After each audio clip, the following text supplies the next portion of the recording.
I work as a bartender at a bar and restaurant in a suburb just outside Baltimore. I'll do my best to explain the layout so the story makes sense. It's a busy place with a unique setup. There are no waiters, just bartenders like me and the cooks in the back. If you want food or non-alcoholic drinks, you have to order them at the bar, and when everything's ready, you grab it from the counter.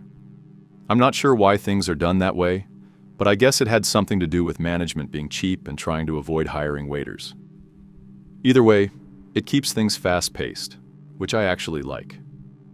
For whatever reason, the place is really popular, even though I personally don't think it's anything super special.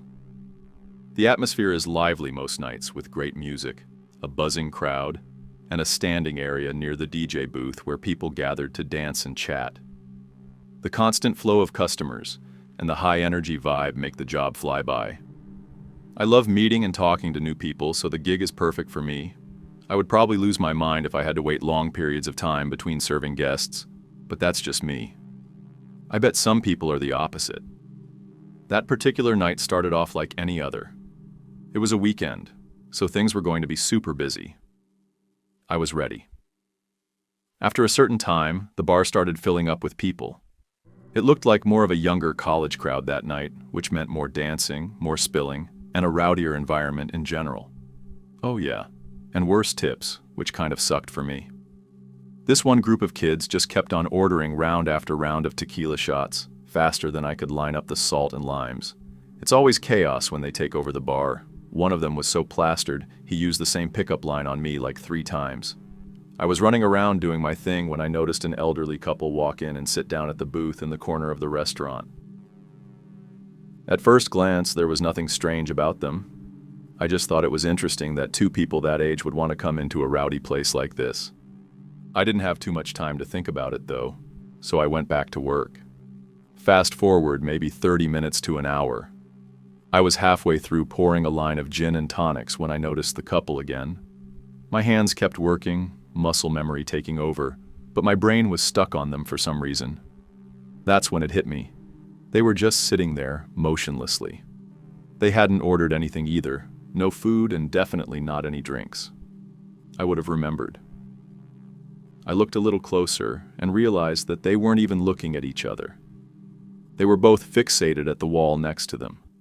From what I could tell, it didn't look like they were talking either. It was the strangest thing. I was beyond curious, but the bar was slammed and I had too much to do to spend time wandering about it. I figured they might be waiting for someone, or didn't realize how the place worked. Maybe they were waiting for a waiter to take their order. When I finally had a break, I decided to check on them myself. I walked over to the table and put on my most polite smile. As I approached, neither of them turned to face me. They were both still staring at the wall like statues.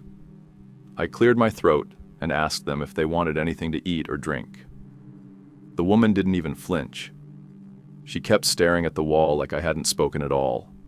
The man turned his head slowly, like he was moving in slow motion. When his face came into view, I felt a chill run through me. His skin was pale and wrinkled, and his eyes were almost sunken into his face completely. He didn't speak, just stared at me and shook his head once, firmly but silently. Something about the way he looked at me made my stomach twist.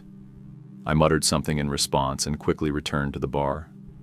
I had the weirdest feeling in my gut after that.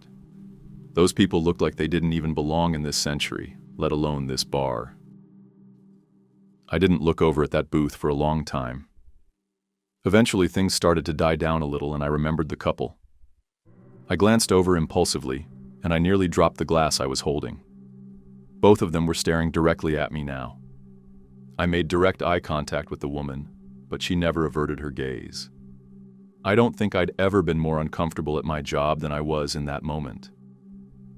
I looked away and pretended to be busy, trying not to freak out completely. By the time I glanced back again, the booth was empty. I was relieved. I was just glad that they were gone, as mean as that sounds. By the end of the night, I was still thinking about the whole thing. As I wiped down the bar and closed up with my coworker Olivia, I decided to ask her if she saw anything strange. She's, I guess, what you would call A vet. She's been working there for years and prides herself on noticing everything and everyone that comes through the doors. When I asked her about the couple, she gave me a confused look and said she didn't know what I was talking about. I looked at her blankly and told her I was talking about the elderly couple that was sitting in the corner booth. She shook her head and told me she didn't remember seeing anyone like that. She then jokingly asked me if I was hallucinating, which got a playful laugh out of me. But on the inside, though, I was losing it. I knew what I had seen. I asked her if she was sure, and she crossed her arms before listing at least 10 random people who had ordered food that night and what they were wearing. I laughed again and complimented her memory, but like I said before, I was dying on the inside. By the time we locked up, I started doubting myself. As I walked to my car, I noticed something that made me nearly drop my keys in fear. Across the street, there were 2 dark figures standing under a lone streetlight. I knew it was them. I wanted to scream, but the sound wouldn't come. I didn't wait another second. I jumped into my car, locked the doors, and sped out of the lot without another look. The drive home was awful. I was trying not to break down the whole time. I just kept repeating, "Oh my God," over and over. I had so many questions. Had Olivia somehow missed them? Were those people even real? Was I going insane? I couldn't explain it. I thought I was going crazy. I wish this story had a resolved ending, but it doesn't. I never saw those people again. I never got any kind of explanation. I don't think I ever will.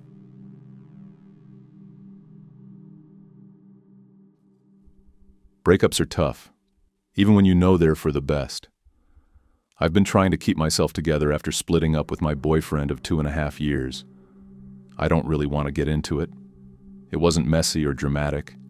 We just weren't right for each other anymore. But that didn't make it any easier. Some days it felt like everything reminded me of him. I'd been forcing myself to stick to no contact, telling myself that it was the healthiest way for both of us to move on. It was hard though, really hard. One of the things I missed most about us was playing pool together. It was our thing. I'm a pretty decent player, definitely better than average, but my ex, he was incredible. On his good days, he could pull off trick shots like it was nothing. 1 rail, 2 rail, banks, kicks, combinations. I'm pretty sure he was even learning a standard mass. We each had pool tables at home, but obviously we're young, and staying inside every night wasn't exactly ideal. When we did go out, we always made sure that wherever we were going, usually a bar, had some pool tables.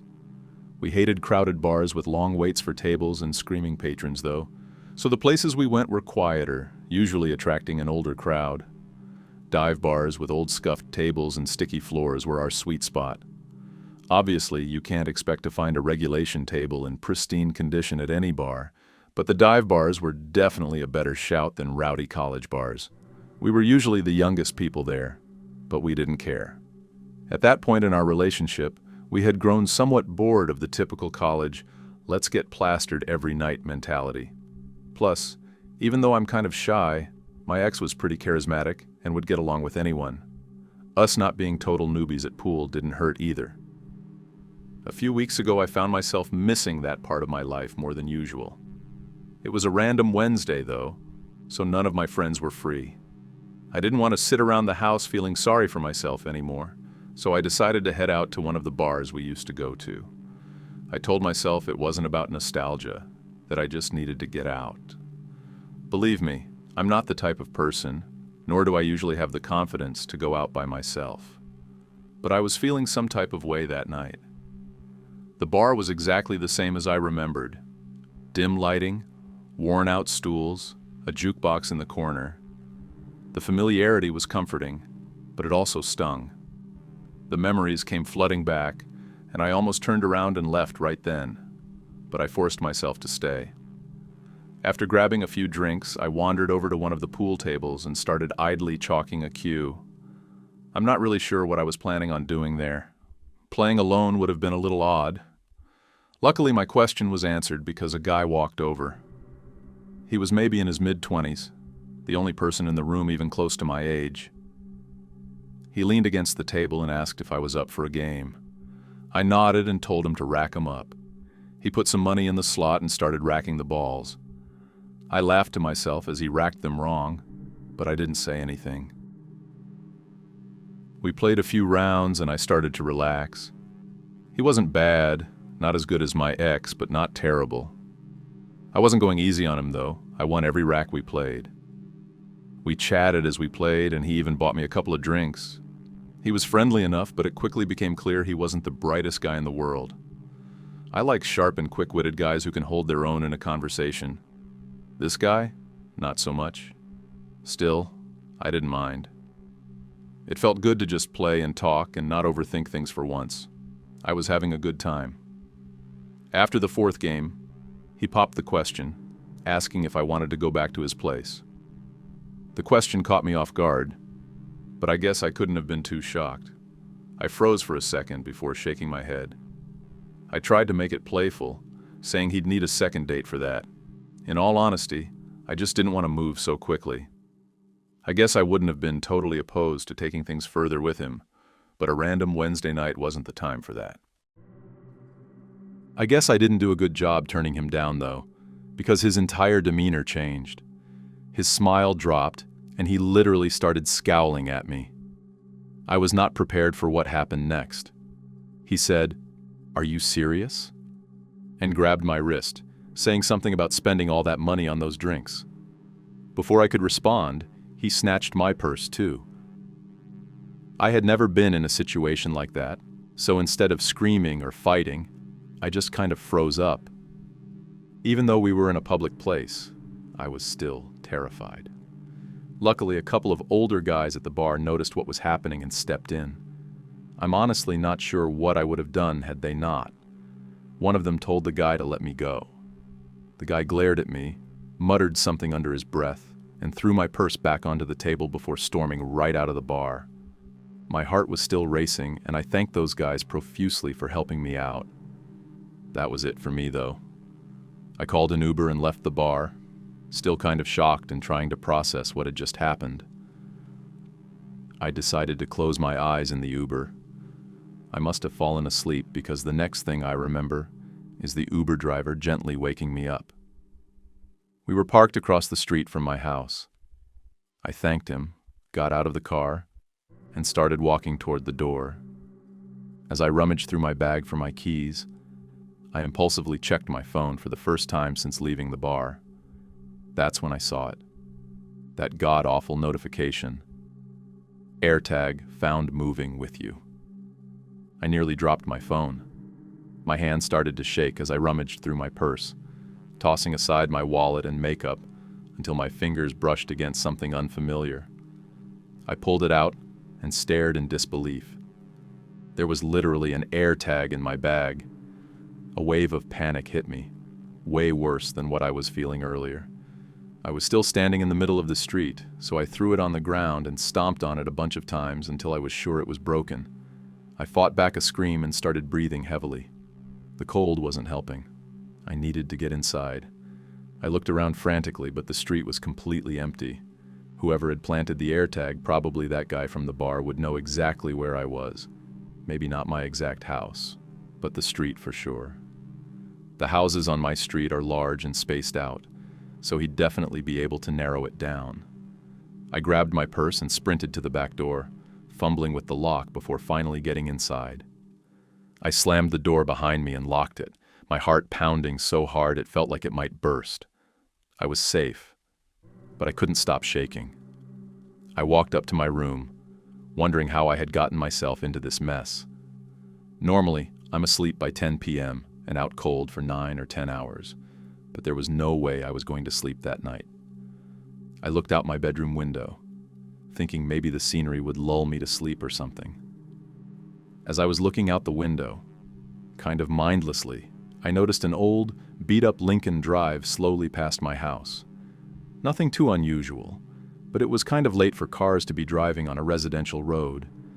But then it came back from the opposite direction, and I knew something was wrong. It passed even slower the second time, like the driver was scanning the houses. I didn't want to face the reality of the situation, but when it passed the third time, I had no choice. It was the guy. It had to be. He was trying to find my house. I wanted to scream again. The next time the car passed, the driver's side window was rolled halfway down. I wanted to call the police, but I didn't want that guy to know he was in the right area. I know that doesn't make any sense, but I was so scared and couldn't think straight. The next time the car passed, the driver's hand was hanging out of the window, holding something. It looked like a knife. And then, instead of driving past, the car stopped in the middle of the road, right across from my house. I ducked down, my heart beating a million beats a minute again. I stayed there, crouched below the window, too terrified to move. By the time I looked up, the car was gone. I waited for what must have been an hour, but it didn't come back.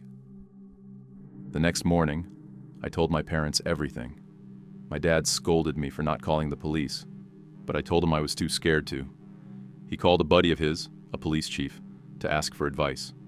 His friend said there wasn't much they could do, without more evidence or the car's plate number, which I hadn't been able to see. His friend told us to call the police immediately should we ever see that car again. I didn't leave the house for days. Even now, I'm really scared that he's waiting somewhere and he's going to see me enter or exit my house again. I haven't seen the car since though, so maybe the nightmare is over.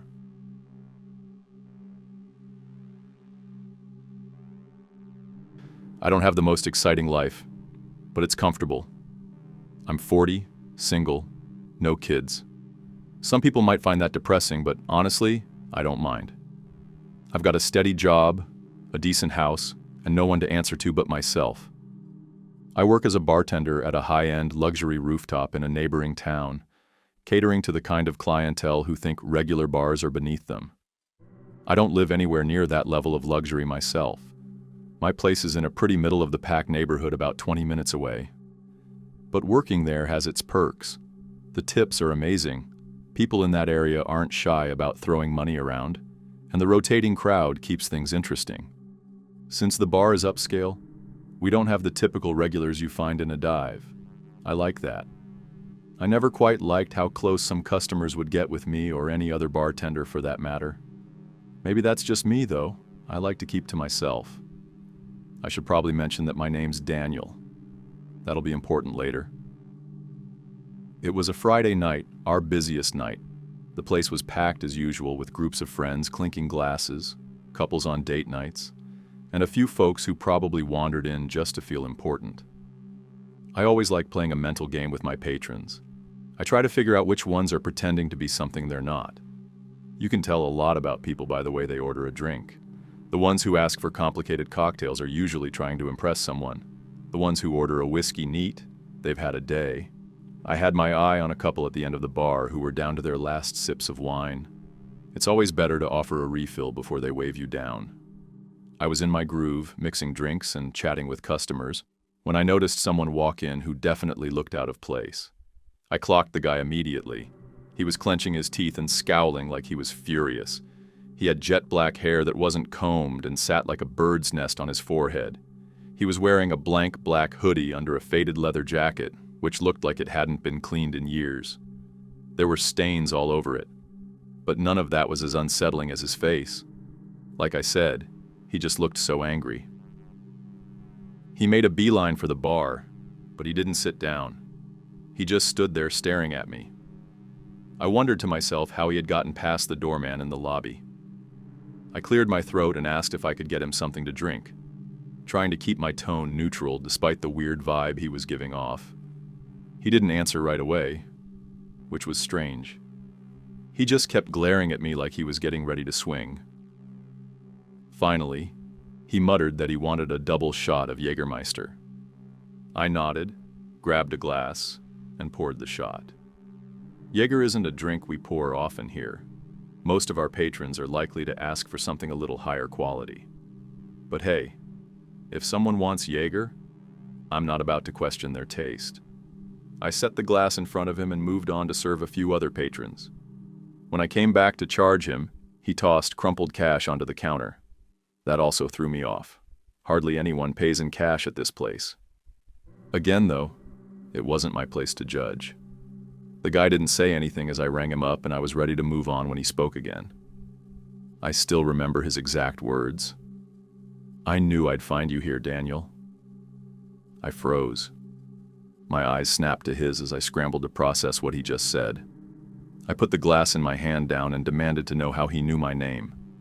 I didn't want to make a scene, so I kept my voice low, but I hoped he got the gist of how serious I was. He didn't answer my question, just stared at me with the same angry intensity. Finally, he said, "I know what you did." Before I could ask him what he meant, he turned and walked towards the elevators. I wanted to yell something or chase after him, but I decided against it. I was on the clock. I couldn't just neglect my job. Instead, I just stood there for a moment, completely thrown off. I was, honest to God, confused out of my mind.